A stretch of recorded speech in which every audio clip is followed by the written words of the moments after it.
So when it comes to the outdoor season, almost every athlete competes as long as they're healthy. But when it comes to the indoor season, not everyone chooses to compete indoors. And there's a number of different reasons as to why. So if you're thinking about competing indoors, in this video, I'm going to give you 4 reasons why you should compete indoors. Hi guys, and welcome back to Fit with T. I hope you guys are good. So are you doing indoors? At this point in the season, I'm sure you've heard that question many times if you're an athlete. Are you doing indoors though? That is a real question. Nothing is the same indoors. So for starters, it's a 200-meter track indoors, and that track has sloped bends. Then again, if you do the shorter sprint, you'll find 60 meters is the distance that you do indoors. On the straight in the middle is 60 meters.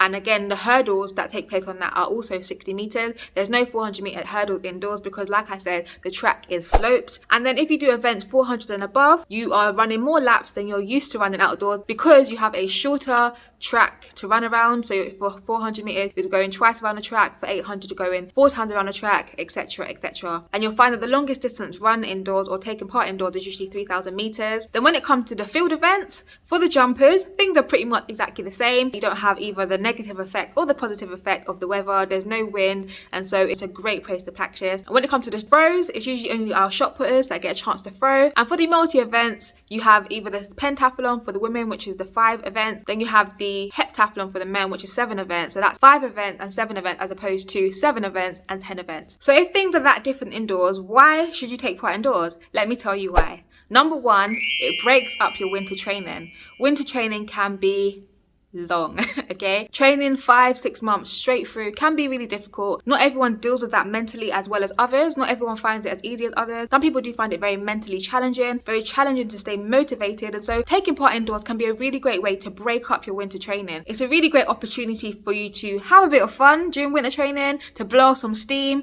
and keep that taste of competition at the forefront of your mind, helping you to stay motivated. Second of all, it's a really great way to practice your skills under pressure. Listen, competing itself is actually a skill. And so no matter how great you are at getting out the blocks in training, no matter how great you are at attacking the board in training, reaching the board in training, no matter how good you are at executing whatever skill it is that you need to execute, under pressure, things are slightly different. And so competing indoors is a great way to practice those skills. That is if your event is indoors, of course. If you're a sprinter, if you're a jumper, a shot putter even, then it can be a really great opportunity to practice your technical skills under pressure. You know, we're all great when we're by ourselves, but things really do change when there's 7 other athletes at the side of you, when there's a crowd, or when there's pressure to actually get a certain time or get a certain distance or even make a certain team. And so practicing your skills under pressure is a really great training opportunity, a really great opportunity to practice the art of actually competing. So if you are enjoying this video so far and it is helpful to you, please consider giving this video a big thumbs up to help me accelerate my channel and to let the algorithm know, and so that more people can see this video. And if you're not subscribed to my channel, subscribe now and hit that notification bell so that you get informed whenever I upload another video. So the third reason I have as to why you should do indoors is that it's a really great opportunity to see where you are, especially if you're an athlete that's just started athletic. Maybe you've never competed before, you've trained for a while but you've never actually competed. It's a great opportunity to see where you are. There's a bit less pressure indoors, and even the fact that there's different events. So for example, if you're a sprinter and doing 60 meters, there's no 60 meters outdoors, so it can just give you a bit of a different feel, a bit more of a relaxed, not as much pressure feeling to it. And so that's a great opportunity to see where you are. As much as you may have different tests and equipment and technology to help you see where you are, there's nothing quite like competing. And like I said in the previous tip, under pressure can highlight certain things that you still need to practice. So how well did you get out?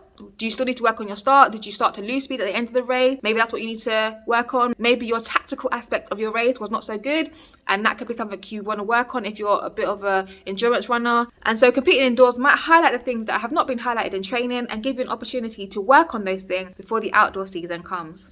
And so my last point is that it could be the perfect opportunity for you to make a national team, for you to qualify for a indoor major championship. If you are at that level, this could be a really great opportunity because not everyone chooses to compete indoors, and so there is potentially less competition in terms of the volume of athletes trying to all get the same position, trying to qualify for those 3 spaces usually. And so if you are at that level where you know you have the opportunity, the potential to make a team, this could be a really great opportunity for you to break through and in breaking through, get the eye of maybe sponsors and stuff like that. And so if that is one of your aims, this could be a really great opportunity for you. If this is your aim though, you're going to have to take indoors a bit more seriously, because at no point is qualifying for a team ever easy, because the standard is going to be high. However, if you really believe you can do it, they're going to focus more on it. A lot of people do indoors, but for the reasons that I've mentioned before, to see where they are, to break up the winter training, to practice training elements in competition. But if it is your aim to make a team, to get a national vest, then you're going to want to focus on actually training for indoors as opposed to just using indoors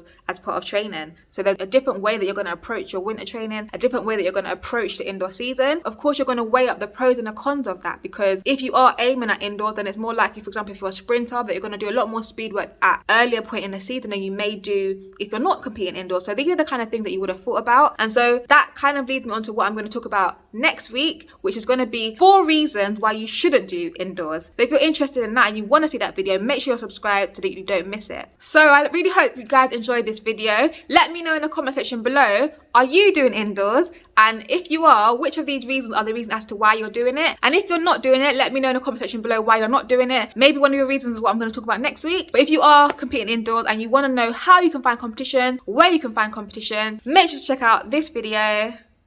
And I'll see you guys next Friday.